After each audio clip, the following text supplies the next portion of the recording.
to. What's the best advice you've received as a camera professional? I think Saying to ni si Joshua Salba ay napakasarap. Is to Siguro yung ano, Si Joshua Salba ay napakasarap.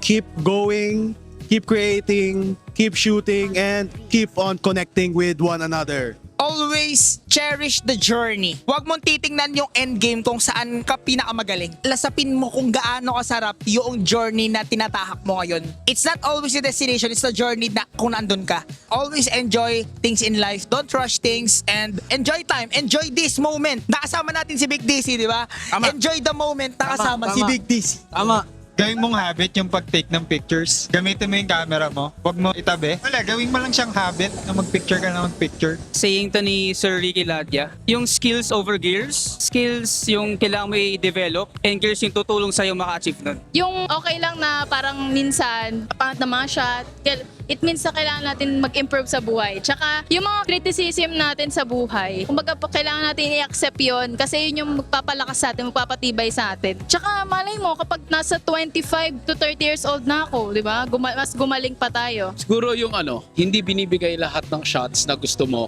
And there are times na wala talaga, yung hindi mo talaga gusto yung kuha mo, but don't stop. Pwede kang mag-pause, pero ituloy mo lang yung ginagawa mo. Ayun nga, kasi that's your passion.